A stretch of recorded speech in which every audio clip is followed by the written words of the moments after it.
ములుగు జిల్లా వాచేడు పిఎస్లో విషాదం నెలకొంది. వాచేడు పిఎస్లో ఎస్ఐగా విధులు నిర్వహిస్తున్న హరీష్ బలవన్మరణంపై ములుగు జిల్లా వ్యాప్తంగా చర్చనీయాంశంగా మారింది. ఎస్ఐ రుద్రారపు హరీష్ మండలానికి కొద్ది దూరంలో సర్వీస్ రివాల్వర్లతో సూసైడ్ చేసుకోవడం ఇప్పుడు కలకలం రేపుతోంది. ఈ ఘటనలో అనేక అనుమానాలు వ్యక్తమవుతున్నాయి. అయితే గదిలో అమ్మాయి మృతదేహంపై పడి ఏడుస్తున్న ఘటన కూడా ఒకందుకు కారణం అంటున్నారు. ఎస్ఐ మరణం వెనకాల ప్రేమ వ్యవహారం ఉందని లేదా వ్యక్తిగత కారణాలు ఉన్నాయా అనే అంశంపై కూడా పోలీసులు దర్యాప్తు చేస్తున్నారు. అయితే పేరెంట్స్ మాత్రం ఎలాంటి ప్రేమ వ్యవహారాలు తనకు లేవని స్పష్టం చేస్తున్నారు. లెట్స్ సీ పర్సనల్ రీజన్స్ అని ఇప్పుడు తెలుస్తుంది. చాలా వెరీ డీప్లీ విల్ ఇన్వెస్టిగేట్.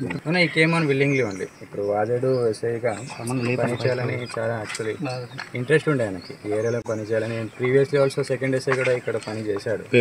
చాలా విల్లింగ్లోనే ఇక్కడ this is purely personal reasons అనే తెలుస్తుంది. సూసైడ్ అనేది తెలుస్తుంది. ప్రిలిమినరీ చూస్తే అన్ని క్లూస్ అంతా ఎగ్జామిన్ చేస్తే సూసైడ్ అనిపిస్తుంది. Let's see personal things, personal reasons ఉన్నాయి.